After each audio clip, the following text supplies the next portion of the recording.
So it is now my pleasure to introduce Erin, and I will, let's see if I can remove Spotlight.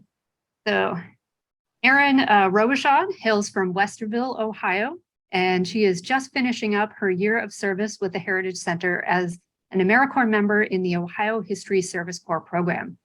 Erin has a degree in history and classical studies from the College of Worcester, a certificate in museum and archival studies, and she has also completed a collections management course offered by the American Association for State and Local History.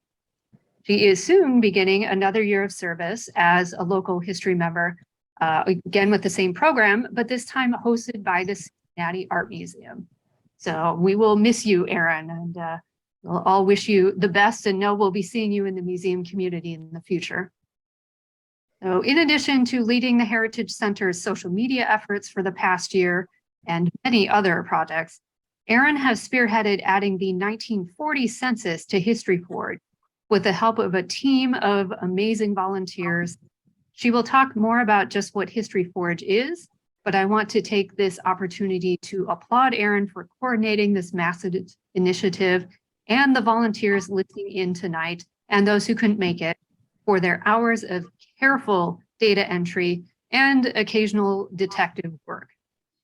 So thank you all for coming here tonight to celebrate another milestone in this very interesting census mapping project. And with that, I will hand things over to Erin. Hello, everyone. Thank you for attending this evening's program. Thank you, Liz, for the introduction. As Liz mentioned, I've been OHC's AmeriCorps member for the past year, and one of the more substantial projects I've been working on is HistoryForge. I inherited HistoryForge from OHC's previous AmeriCorps member, Marissa Hamm, who I know some of you know and who's also with us here tonight. She also gave a HistoryForge program on the 1910 census. So tonight I hope to draw some comparisons between the 1910 and the 1940 censuses, share some of the controversies that surrounded the 1940 census, and also share a little more about the enumerators who recorded census information in the first place.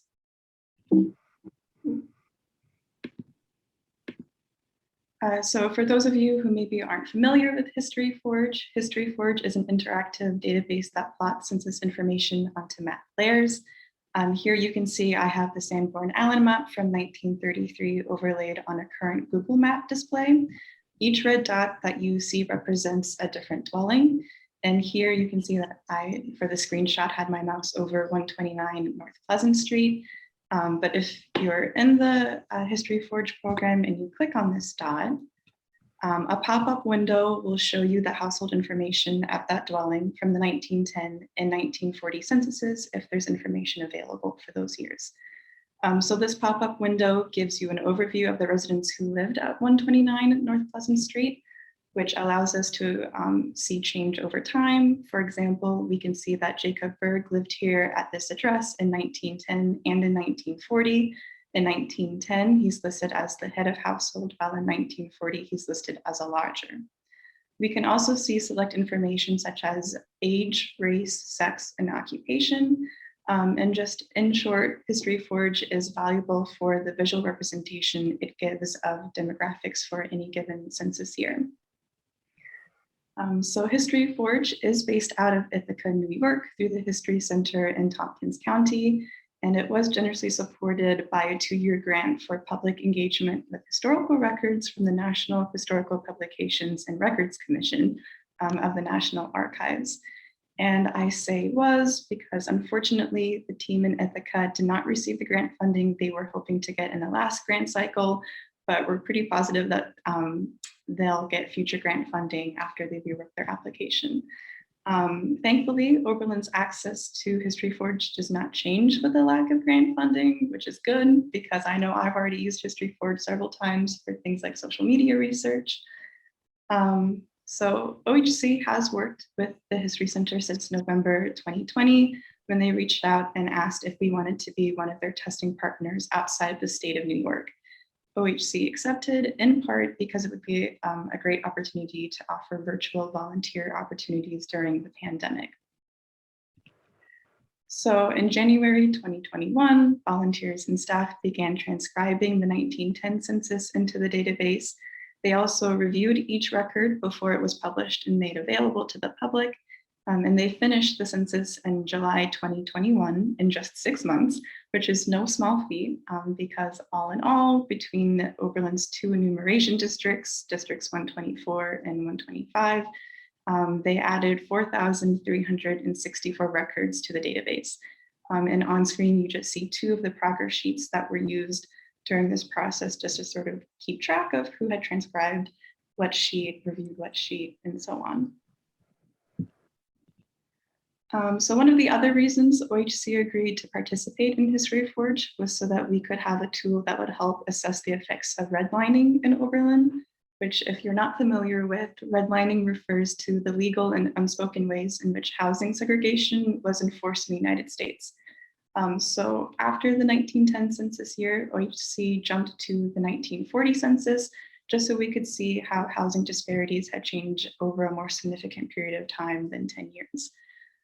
So when I became involved with the project in October 2021, transcription was nearly finished on the 1940 census. So this past winter, all the way until June of this year, volunteers and staff again have been working on reviewing and publishing the 1940 census.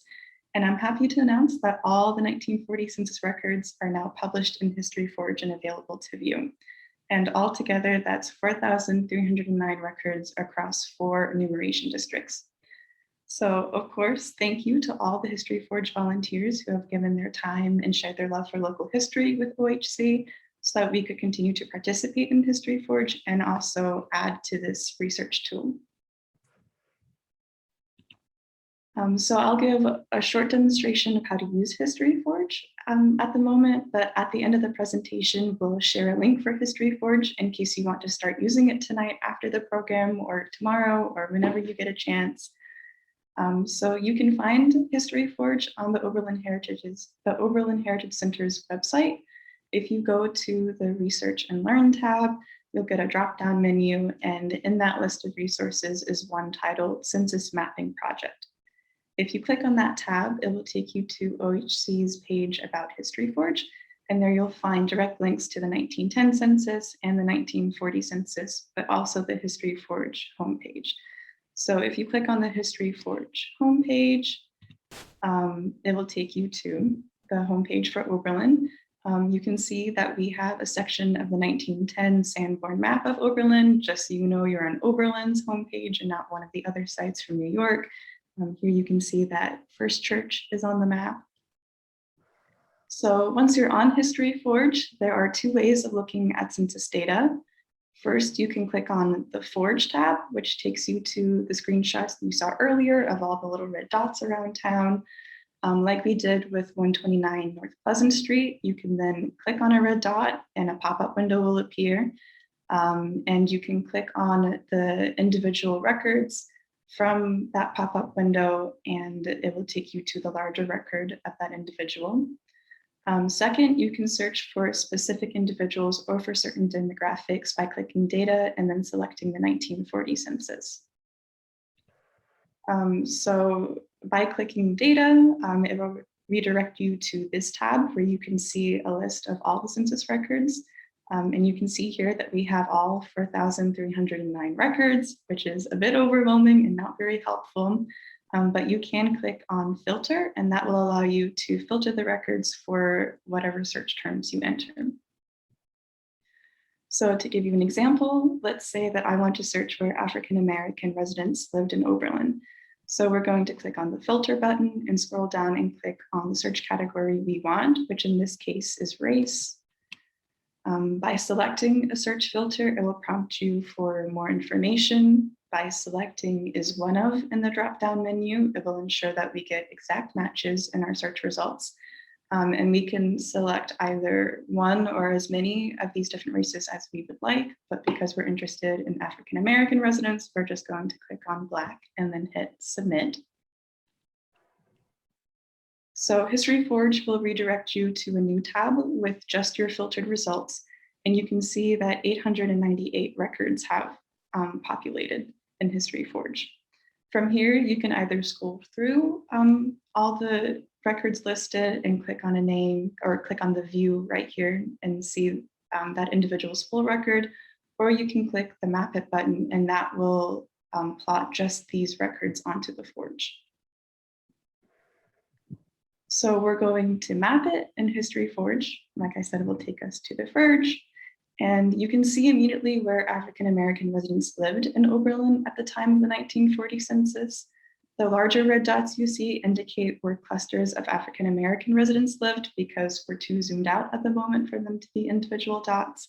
But you can already see too that most African-American residents lived on the east side of Main Street and sort of on the edges of town. You can make more complicated searches in HistoryForge by adding multiple filters. By searching for African-American residents, our search results included individuals who were living in town as lodgers. So let's say we want to search for African-American residents who were heads of their own household. To make this distinction, we're going to add another filter for relation to head and make that relation head. And before we map it, I'll just note that we have 253 residents at the moment. So when we map it, we can see that geographically things aren't much different. Most African Americans living in their own home are located on the east side of Main Street and still along the edges of town. If I wanted to, I could continue adding or subtracting different filters, but I'm going to stop there for now. For those of you who attended Marissa's presentation last year, you may remember that she shared the same filters in her examples of how to use HistoryForge, and it's no coincidence that I've done the same. Like I mentioned earlier, OHC hopes to use HistoryForge to track the redlining that occurred in Oberlin. So now I'm going to continue with a side-by-side comparison of Oberlin's Black community from the 1910 to the 1940 census. So in terms of African-American residents living in Oberlin from 1910 to 1940, you can see that the population increased a little over 100 residents, which is about a 3% increase of the Black population when compared to the total population. What you can also see, thanks to the mapping component of HistoryForge, is that in 1910, Oberlin's African-American residents were relatively more evenly dispersed around town. The majority of residents still lived on the east side of Main Street. You can tell by the clusters that are over there, but there's also a handful of residents living on the west side of Main Street. An important thing to keep in mind, though, is that some of Oberlin's 1910 Black residents would have been lodgers and servants living with their employers who were likely white. In 1940, however, nearly all of Oberlin's Black residents are located on the east side of Main Street and are especially clustered on streets like Groveland, which has 39 clusters in it, Edison with 23, and Grafton Streets, which has 17, and also still around the edges of town, like on Lincoln Street. And so if we compare African-American residents who were also heads of their own households, we can see that there's only about a 20 record difference from 1910 to 1940. In 1910, 231 of the 793 total Black residents were heads of their own households, or about 29%, while in 1940, 253 of the total 898 Black residents were heads of their own households, which comes out to be about 28%. So between 1910 and 1940, there's a 1% decrease in Black heads of households. By looking at these maps, we can also see that the 1910 map is beginning to look a bit more like the 1940 maps we've already looked at. Again, you can probably guess it, the majority of records located on the east side of Main Street and on the outskirts of town. Now, if we compare African-American residents who were heads of their own household and also owned their own property, we can see that there's slightly more growth in this category from the 1910 to the 1940 census. There's about 40 more Black property owners. So in 1910, 120 of the 231 Black heads of households own their own property, which is about 52%, while in 1940, 163 of the 253 Black heads of households own their own property, which is about 64%. So there was about a 12% increase of Black property ownership over this 30-year period. So this is where I'll stop with the comparison, but before I go to the next slide and start summarizing and interpreting some of these numbers, I'll say that one thing you might find interesting to research on your own time using HistoryForge would be to find out the property values for the Black community. So when we compare these numbers to the white community at the time, in 1910, 503 of the 1,026 white heads of households owned their own property, which is about 49%. And in 1940, 530 of the 1,114 white heads of households owned their own property, which is about 48%.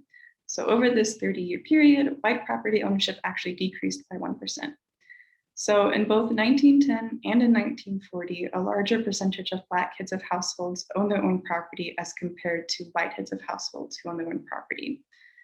Now, I don't think we should take these percentages and say that Oberlin was more progressive when it comes to Black homeownership than other communities at the time, but rather I think it's more of a reflection that the white population was choosing to rent property rather than to own property, likely because they were professors at the college who were only in town temporarily.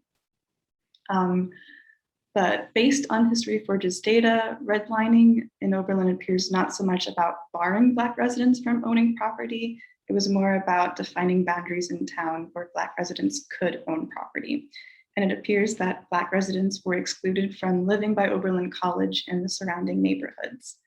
And this supports Carol Lasser and Gary Kornbluth's findings from their book, Elusive Utopia, which states that starting after the Civil War, the majority of Oberlin's white population adopted an indifference to racial justice issues, which led to racial segregation in the community and in the college, including a segregation of the African-American community to the southeast quadrant of Oberlin during the late 19th and early 20th centuries, which, as we can see, persisted into the middle of the 20th century.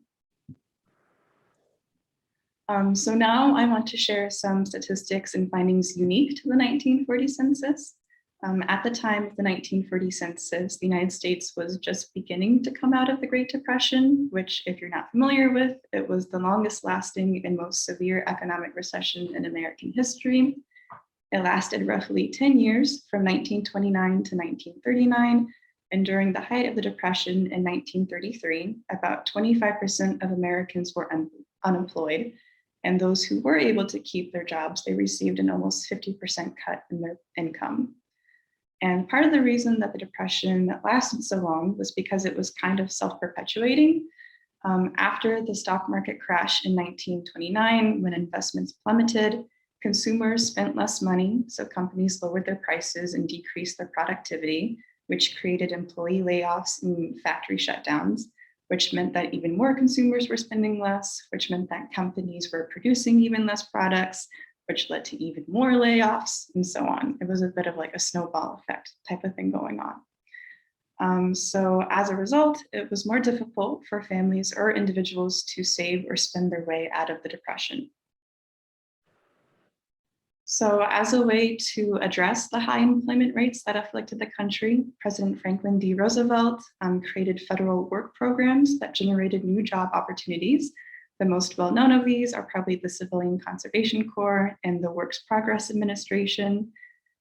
These federal programs were part of Roosevelt's New Deal, which was a set of domestic policies enacted by the FDR administration aimed at bringing economic relief to the country and reshaping public policy.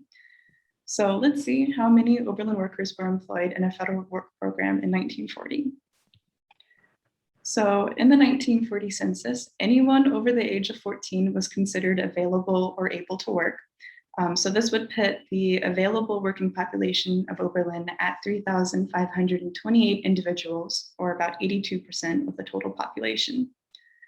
So members of this working population were required to answer all census questions relating to employment status.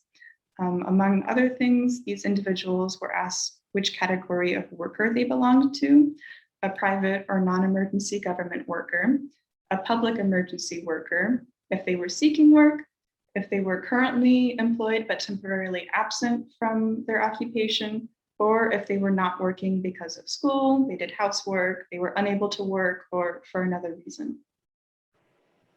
So census directions instructed enumerators to classify workers in FDR's work programs as public emergency workers. So if we search HistoryForge for public emergency workers, we find 28 Oberlin residents. And of these 28 residents, 3 individuals were in the Civilian Conservation Corps, 7 worked with the Works Progress Administration, and 6 worked in the National Youth Administration.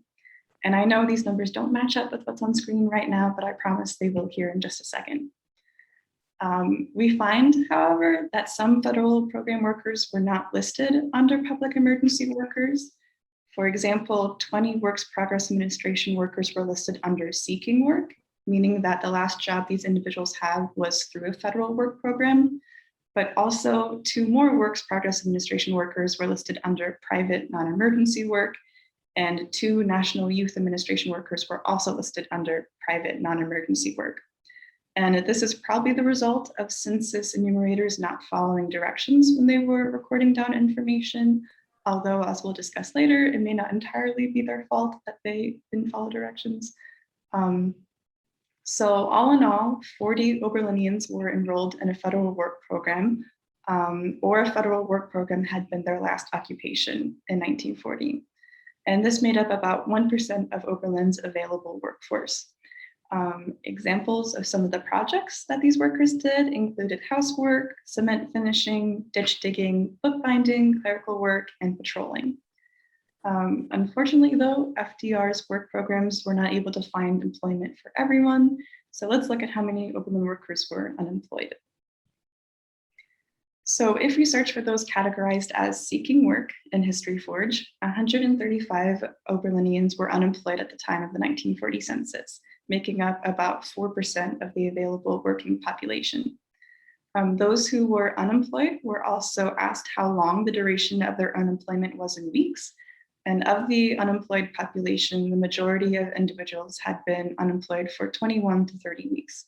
However, there was a wide range of unemployment durations, the shortest being 4 weeks and the longest duration being 520 weeks or 10 years. And although these numbers may sound bad, Oberlin was doing better in terms of unemployment compared to national averages. Depending upon what sources you look at, the national unemployment rate in 1940 was somewhere between 14% and 16%. And employment in Oberlin was probably kept more stable when compared to these national averages because of Oberlin College. The college didn't shut down or pause its operations during the Depression. And oral histories from OHC's collection support this claim. Bob Thomas, who was a contractor before the Depression hit, lost his job in October 1929. He was able, however, to get a job as a janitor for one of the dorms on campus for a few years before switching to a job in the post office. In a similar position, Maynard Gott lost his job at Sterling Foundry in Wellington. For months, he couldn't find another job until Oberlin College hired him as a custodian. And Maynard also recalls that college employees were, quote, about the only people around that got paid in cash, end quote, referring to the fact that because of the bank failures around the country, workers were often getting paid in what he called scripts, or they were even getting paid in goods. So Jenny Tucker, who went from making $140 a month to $78 a month at Burroughs in Cleveland, which was about a 56% cut in her pay, recalls that college employees received only a 10% cut in their pay. And Carl Kinney, I think, sort of sums things up when he shares his thoughts that Oberlin College managed to keep a steady stream of money to its employed, which in part was responsible for keeping money in the community. So because of this, Carl, like what was expressed in a lot of the oral histories I was reading, felt like the Depression was slow to reach Oberlin and that the Depression didn't have as such a devastating effect on the town as it did on other towns. So let's see how many people the college employed.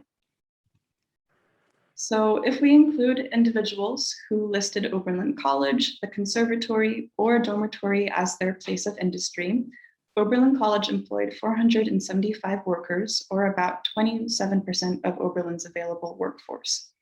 And these workers had occupations ranging anywhere from professors, librarians, and deans, to cooks, janitors, and truck drivers, to maids, dormitory directors, and laundresses. A few of these workers with perhaps some noteworthy occupations include Bertram Smith, who was a scientific instrument maker, Frank Lashfield, who was an organ builder, and Eva Beebe, who was a pastry cook in a girls' dormitory. Now, I thought 27% of Oberlin's available workforce being employed by the college was a surprisingly low number. But as it turns out, though, 1,758 members of the available workforce, and again, by available workforce, I'm referring to all individuals who were above the age of 14, 1,758, or about 50% of that population, was not working. And from that number, 1,401 were students, 952 individuals completed housework instead, which all but 8 of whom were women. 165 were unable to work, and 192 were not working due to other reasons. So if we take that 27% of the available workforce was employed at Oberlin College, within the context that 49% of the workforce wasn't reported as working, then we see that the college actually employed a little over half of all the workers in Oberlin. For those that didn't live in a college town with stable employment, though, the Great Depression caused a lot of Americans to migrate the country looking for work. Not only did factories shut down due to a decrease in product demand, but mills and mines became abandoned. And Oberlin, as a small town surrounded by other towns, we know how devastating it can be if a factory shuts down or mills and mines become abandoned, as they were often the main employer in town. So if those closed down, your only option was to go and find work elsewhere. So another factor that caused migrations was foreclosures. With families earning less income, some were no longer able to make their mortgage payments, and many homes were foreclosed on. At the peak of the Depression, which again was in 1933, about 10% of all homes became owned by the bank. And in 1933, about 200,000 farms were also foreclosed on or went bankrupt because they tried to produce more to cover the costs of their debts, their taxes, and their living expenses, and they had little to no payoff for doing so. So many residents were forced to relocate, but often they didn't have anywhere else to go because, it wasn't any more likely that they would be able to pay a mortgage payment elsewhere. So during the Great Depression, there was an increase in homeless encampments, which were sometimes referred to as Hoovervilles, after President Hoover, who was in office at the start of the Depression. Harold Gibson, another oral history participant, shared that Route 20 used to pass through Lorraine Street instead of running south of town. And at the time, Route 20 was the main passageway from Boston to Colorado. And so he remembers as many as 100 people a day passing through town, either looking for work or something to eat. And other oral history participants, such as Mary Beth McCullough and Margaret Haler, remember as young children their families feeding many of these migrant workers that stopped in Oberlin on their journeys. The Depression also caused an increase in hoboing, especially among teenagers. Teenagers left home either because they thought riding the rails was a more appealing lifestyle than the one they were living, to escape domestic abuse, or to lessen the financial burden on their families. And Marvin Cald, yet another oral history participant, he was born in Crenshaw County, Alabama, and he began hoboing at 13 years old because, quote, there was nothing to do, end quote. And he goes on to share that he rode the trains as far as to Ohio, Kentucky, Mississippi, and Tennessee, maybe did a few jobs, got something to eat, and then caught a train back home, where sometimes he would jump on and off these trains going 40 miles per hour. Also, during the 1930s, families and individuals from the South and Great Plains migrated westward to escape the intense dust storms of the Dust Bowl, which caused widespread famine for the crop failures they caused, and also caused a lot of death and health issues related to all the large amounts of dust that people were breathing in. So how did all of this migration influence the 1940 census? Well, the Census Bureau added a new category of questions to the census that asked individuals where their place of residence was 5 years prior to the census. And looking at these questions on the census sheet, you can see that it particularly focuses on internal migrations and movements. Questions 17 through 20 ask as of April 1st, 1935, in what city, of what county, and of what state they resided in, as well as if that residence was on a farm or not. And an article from the 1940 Elyria Chronicle Telegram explains the Census Bureau hoped that by asking these questions, they could get a more accurate picture of the number, but also the class of the people who migrated over the last 10 years.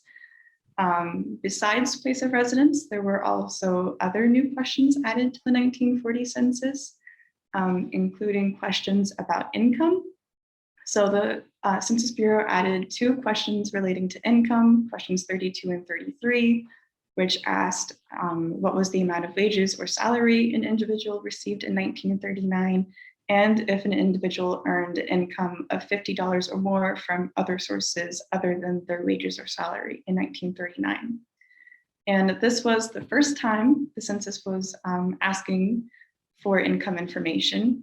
And as you can probably imagine, the Bureau became interested in collecting income data in order to share with other government agencies, such as Social Security, the Bureau of Labor Statistics, and the United States Housing Authority, but also to create a more authoritative source on income statistics, because during the 1930s, income statistics had come from sources outside of the government.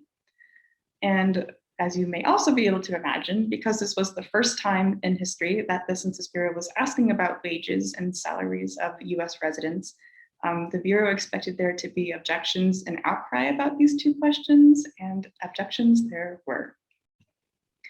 So Charles W. Tobey, a Republican senator from New Hampshire, became the leading objector to these income questions. In February of 1940, just 2 months before the census was set to take place, he made a nationwide radio address denouncing the income questions and actually encouraging people to refuse to answer these 2 questions. And Tobey argued that the income questions were a violation to the 4th Amendment, which protects privacy through unreasonable search and seizures. Essentially, his argument was that he thought the Census Bureau, and to a certain degree, the Roosevelt administration, were snooping into the private lives of citizens for political gain. It should be noted, though, that enumerators swore an oath of confidentiality that would prevent them from disclosing census information, which if they did share any census information, they could be forced to pay a fine or even imprisoned. And in addition, it was also mandated that from the get-go that information collected from the 1940 census would not become available to the public until 72 years after the census, so in 2012. So there were already systems in place that protected privacy. To Tobey and others, however, they didn't think this was enough of a deterrent to stop enumerators from sharing private and personal information.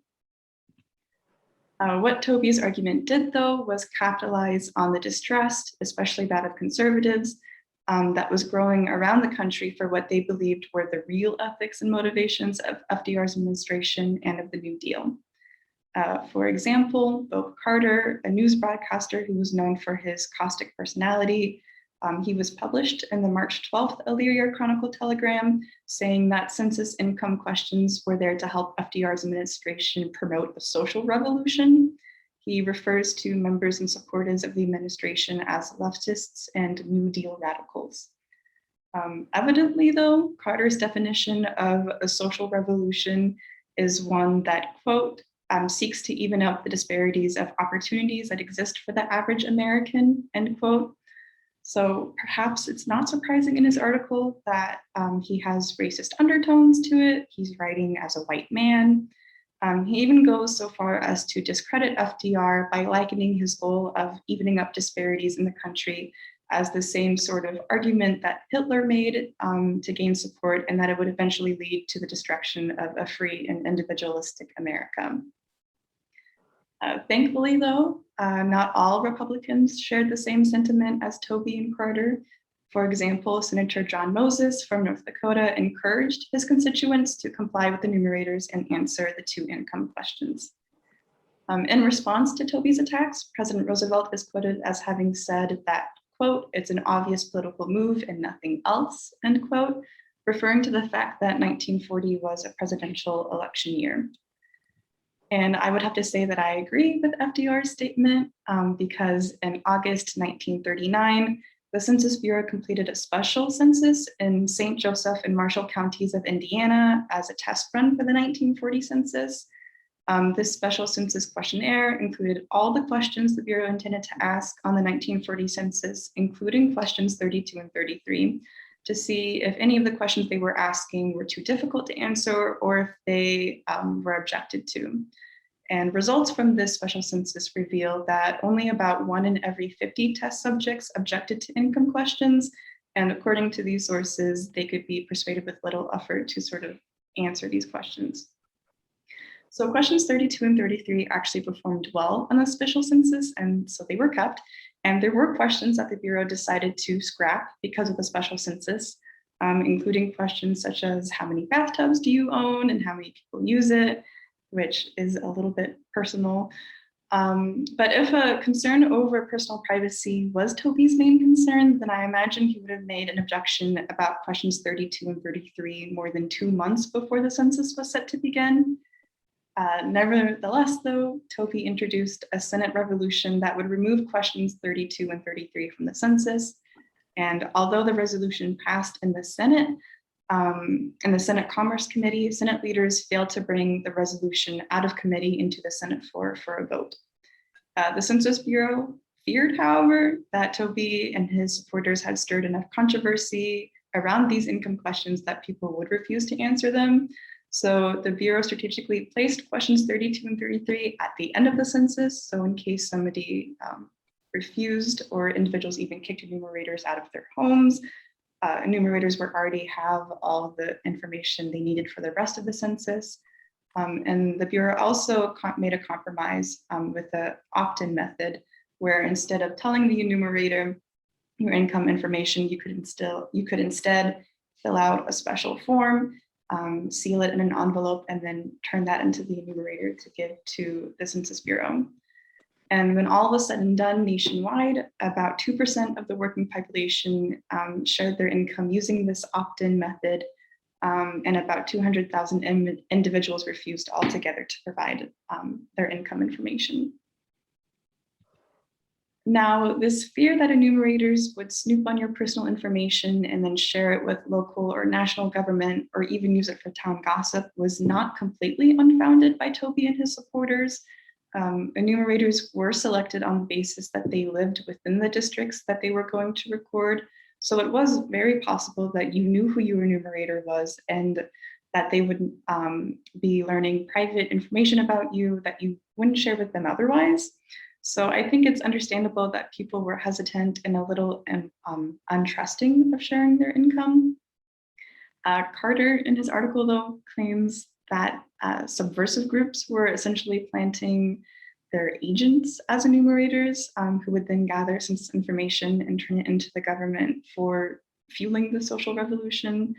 Now, were subversive groups, as Carter calls them, really planting agents as enumerators? I don't think so.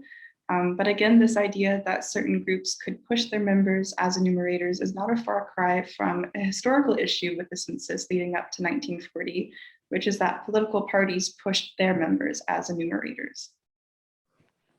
So before the 1880 census, enumerators were appointed by marshals on a personal but also political basis. More often than not, enumerator positions were handed out as political favors. So fear grew that one political party controlled the enumeration and created census data that was either biased and or inaccurate.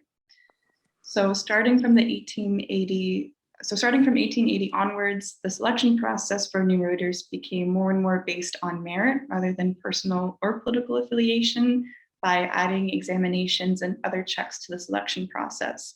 However, these examinations were only supposed to aid the decision of census supervisors, as supervisors were still instructed to choose enumerators based on their, quote, standing in the community, end quote, whatever that could mean and however that could be interpreted, and also other factors. In August 1939, however, the Hatch Act was enacted, which prevents federal employees at the national, state, and local level from participating in any type of political activity while on the clock. This measure was taken to ensure that federal programs are carried out in a nonpartisan fashion and that federal employees are advanced based on merit and not political affiliation.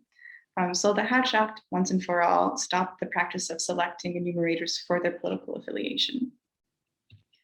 In some places, like Ithaca, New York, the Hatch Act caused some to refuse their selection as a numerator, but in other places, like in Oberlin, the Hatch Act encouraged a more politically diverse application pool for enumerators.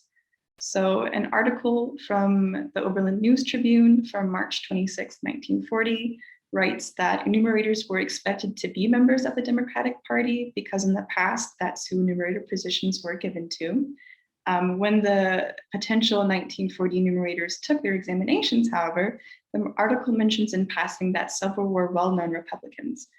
And I believe if the Hatch Act hadn't been in place, these Republican candidates might not have applied to be enumerators in the first place. So this is where I'm going to transition into my last topic of the night, the Oberlin enumerators.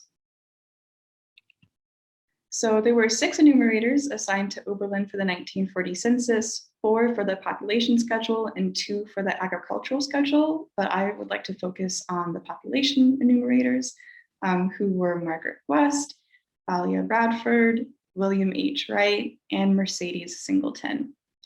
So Margaret West was 28 years old. She was a divorcee living with her parents. She was a single mom with a 2-year-old son.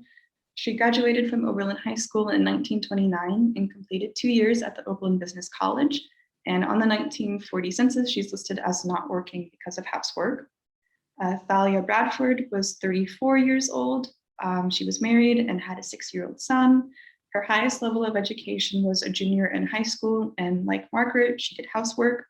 One thing that might be kind of interesting is that she and her husband rented out their home to a lodger named William Clancy, and his profession is listed as a tree surgeon. William Wright was 25 years old, married, and he had a 2-year-old son. He was head of his own household and rented his property. His highest level of education was a high school diploma.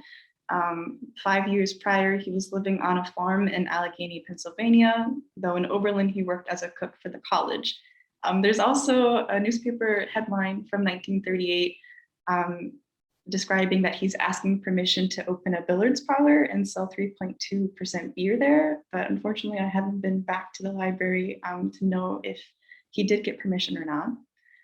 And lastly, Mercedes Singleton was 36 years old and married. She was born in Idaho, but came to Oberlin as a conservatory student for the 1922-1923 school year, and she was an organ major. By 1940, she had 3 children between the ages of 6 and 13, and although she's listed as having no occupation by being a houseworker, she was formerly the assistant recreation director of the college in the early 1930s. And this other gentleman you see in the photo is Mr. Piper, and he's just their area manager, their supervisor. So our little crew was sworn in as enumerators at the federal building in Elyria less than 1 week before the census began. They were selected based on a combination of their examination scores, the ability to follow written instructions, and for their good handwriting, though the HistoryForge volunteers may have different opinions on how good each enumerator's handwriting is. And in the week leading up to the census, training for enumeration took place at the YMCA in Elyria. And at these trainings, enumerators reviewed and corrected their exams with their supervisors. They could ask questions about the population schedule. And new for the 1940 census, they were shown several short training films if time allowed.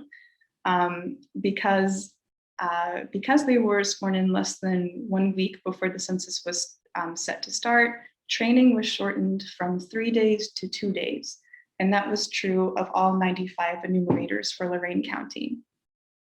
So after learning this, I think there's perhaps a bit more understanding and forgiveness for the mistakes and oddities made by the enumerators on the 1940 census that the HistoryForge volunteers and myself have encountered, which I can assure you we found plenty of while transcribing and reviewing. We've already seen one in this presentation where federal program workers were accidentally marked as private non-emergency workers when they probably shouldn't have been. But I also think it's important to keep in mind that the 1940 Census Instruction Manual to enumerators that was issued to enumerators as part of their training was 163 pages long. So to have to learn everything you need to know as an enumerator and then be released into the field with only 2 days of training, I'm sure it wasn't easy. I mean, to even know all that was included in the instruction manual would be difficult to learn in 2 days, let alone be expected to comply with all of it. Hopefully, though, it would have helped our enumerators if they lived in the district they were assigned to enumerate. Quadrants were marked using Main Street and College Street. And you can see on screen that Margaret was assigned to enumeration district 93, although technically she was living in district 96. Thalia was assigned to district 94, Mercedes to 95, and William to 96. And like I said earlier, this was done purposefully because the Census Bureau thought that if enumerators resided in their enumeration districts, not only would they be more familiar with the area, but they would likely be aware of any homeless encampments and other unmarked dwellings that needed to be marked for enumeration. Now, in order to collect census information, our enumerators went door to door knocking and spoke to the inhabitants inside. I don't know how long it would have taken to question and record an entire household. I'm sure it depended on how many individuals were living in that household. But it was long enough that enumerators were sometimes invited inside to have a seat as they filled out their sheets, such as we see Margaret doing here while enumerating Flora Caskey, who was dubbed Oberlin resident #1 because she was the first resident enumerated in Oberlin's first district. Though as a side note, according to the census sheets, William was really the first one to begin enumeration. He began on April 2nd, while Margaret, Thalia, and Mercedes each began on April 3rd. And as you can see too from this picture, census sheets were quite large. And so sitting down was probably the easiest way to manage and fill out census sheets. So while in the field, enumerators would have carried with them a copy of the instruction manual, and they also would have carried with them a copy of the enumerator's record book, which among other things was used to record houses that needed to be revisited if no one was home when the enumerator came. And it sounds like the Oberlin enumerators had to use the record book quite a bit because as the Oberlin News Tribune article from April 5th recounts, it recounts sort of how our enumerators fared on the first 2 days, and it sounds kind of bleak. All 4 enumerators agreed that the greatest difficulty was trying to find people who were home. Apparently that week there was a cooking school, numerous school events, and schools were on vacation, which caused Oberlinians to be away from home. And it didn't help matters probably that the second day the weather was described as a torrential rain. Thankfully though, none of our enumerators came across anyone who objected to answering questions 32 and 33. So they at least had that going for them. And after the first full day, all the enumerators met at Thalia's house and they had a skull practice with their area manager, again, who was Mr. Eibert, where they could share common difficulties, maybe commiserate over the bad weather and try and problem solve together. And on average, they completed a little more than 1 census sheet a day, or about 58 individuals. And all in all, it took each enumerator about 3.5 weeks to complete their districts. So thank you for letting me share a little more about Oberlin's enumerators. They should of course be recognized also for the time and work they put into collecting census information. They're sort of like the first transcribers for HistoryForge, but more importantly, they also collected information that was used to measure the effects of the Great Depression that would be used to inform the government where federal funding was needed most. So that concludes my presentation. Thank you all for listening. I'm happy to answer any questions you may have about the enumerators, the income controversy, or anything else we discussed tonight. I'm going to leave that screen up for a bit so you can record those email addresses if you like. I did see Eve Snyder, Ithaca coordinator, is on the call tonight. So if you have questions about the HistoryForge program, you can ask those too. But okay, so Erin, I don't know if you saw that question that came in from Sue. How much were enumerators paid? That's a good question. I did come across that in my research, although I was never able to pinpoint an exact amount, although I don't think it was a whole lot because all of the sources were referring to it as like a meager amount. So yeah, I don't have an official amount, but not a whole lot, it sounds. Vikram asks, can I ask where you found that the enumerators were trained in the Illyria YWCA or YMCA? Do you know which it was? No, the newspaper article that I was reading just referred to it as the YMCA, although I'm sure maybe a little bit more digging you might be able to figure out why. Vikram, maybe email us so we can get you that article like citation. So Eve, what was the most interesting thing you came across in the 1940 census? Anything surprising? I don't know if anything. I have a problem with like on the spot types of things. And I will admit that every record that I looked at was very interesting just because I came up with like little lives for everybody based on the information that was reported for them. One thing I remember thinking was there was this house on Morgan Street where it had like, I don't know, maybe like 6 different couples living in it who were all recent college graduates. So just imagining what their lives must have been like was fun. And also just more going down this information, just being like, how many people are living in this house? Yeah, that might be one. Liz, this is Patty. I have a question. Yeah. I was wondering if we've done any enumeration to see the college employees, how they broke down from professors to janitors to the laundresses, the females versus the males in their occupation. Has there been any work done yet to evaluate that? I'll let Erin start and then I can chime in. There hasn't been any type of like centralized effort to try and find that information out. I've peeked into it just a little bit, just for this presentation, just for job titles and how that correlates to the white community and the Black community that were employed by the college. But as for all the other demographics you mentioned, no, to my knowledge, there hasn't been any sort of efforts to find that out. And can I ask a second question? This has to do with the migration of people to Oberlin. As I was entering records, it seemed to me that there were a lot of people that lived in Iowa 5 years prior. And so I was wondering if there's been anything that you've come across in your research that indicated why a certain population, from Iowa had moved or other states. Is there been any information available as to why people moved to Oberlin? I haven't come across anything like that in my research, although that would certainly be something interesting to research in the future. Liz, I don't know if you have anything to add to that. I mean, jumping back to Civil War time, there was a connection with a community called Tabor, Iowa, but I can't really guess that would be influencing what happened in 1940. But it'd be interesting, Patty, if you were seeing like a certain street, like maybe there was a family that just kept attracting other people from that community. Or do you remember that happening throughout your time entering people? No, I think I remember it happening rather consistently over the course of, a specific period where I was doing one enumeration district and one page after the other.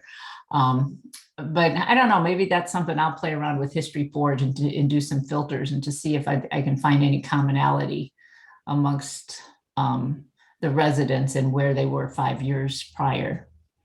Yeah. And that's the beauty of it. I mean, these are great questions that we haven't had a chance to look into, but the data is all there for us to look into.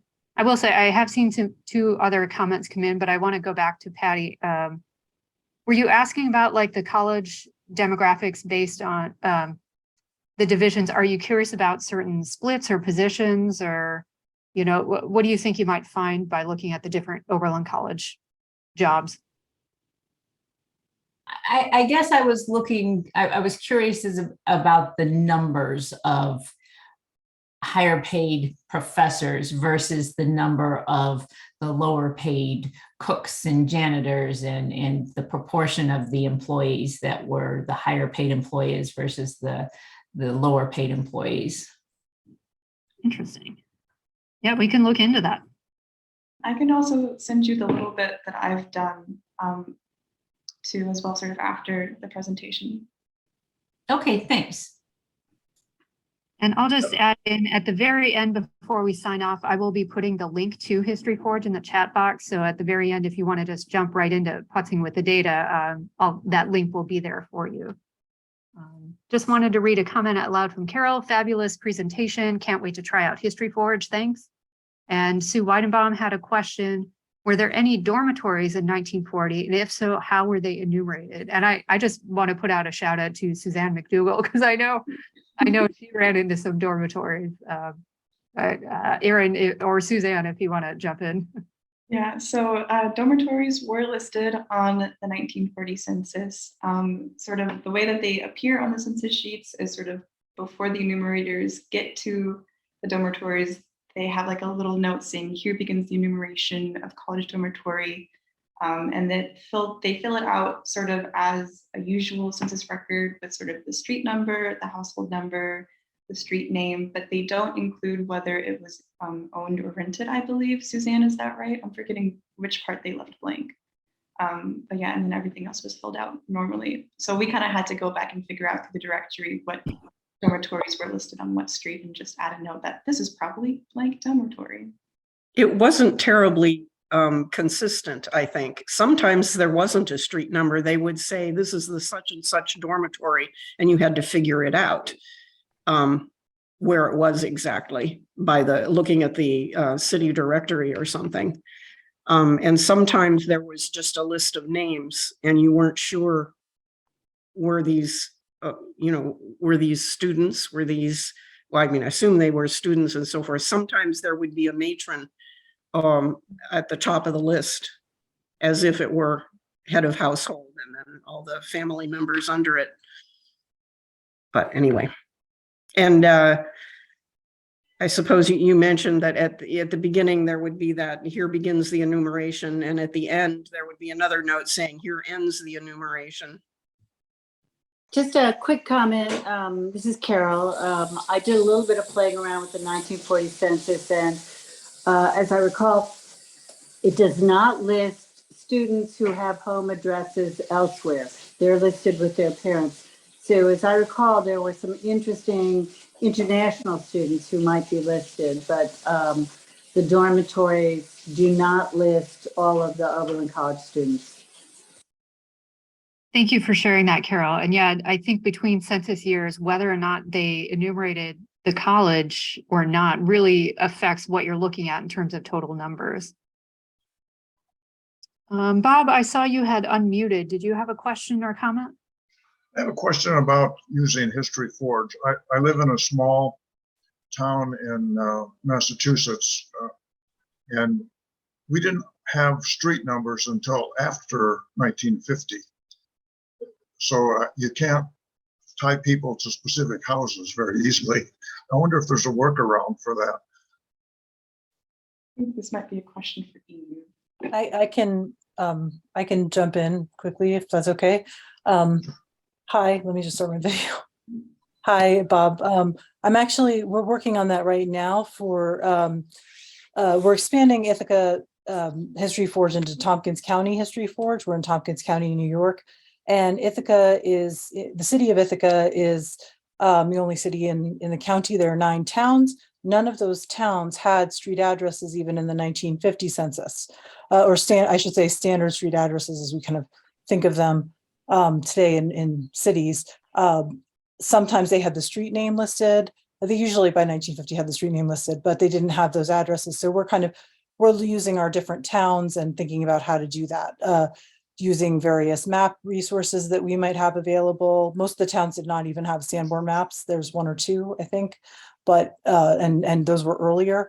But there are other map resources that we have, and also I found that the 1950 census, at least in Tompkins County, the enumerators dropped breadcrumbs essentially, where they kind of would say like starting at the intersection of this street and going southeast on this street, and then some would say first house on the right or on the left, and some would say in other enumeration districts, they might say 100 feet down the road or something like that.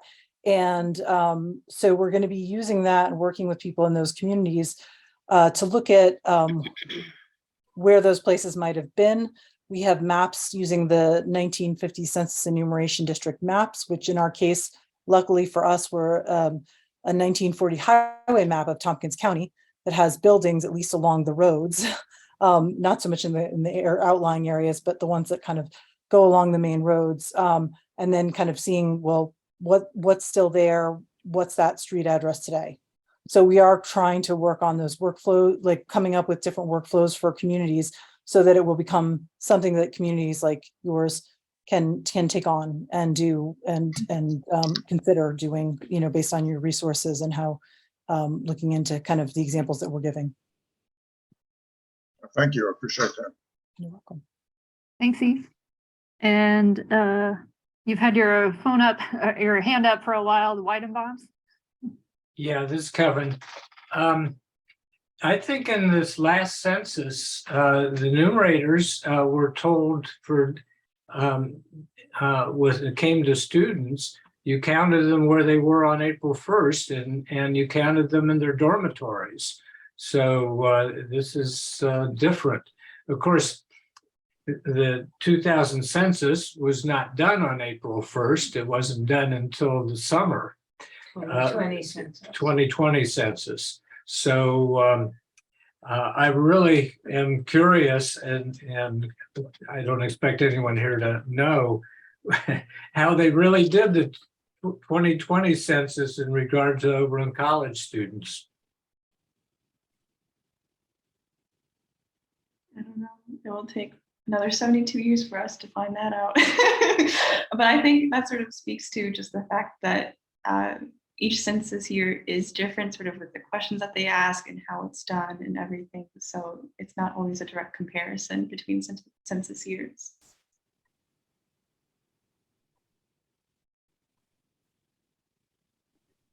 All right, I think we're approaching our time. I just put in the chat box the link to the HistoryForge. Again, you can go to the Forge, the mapping element, or under the data tab to 1910, 1940.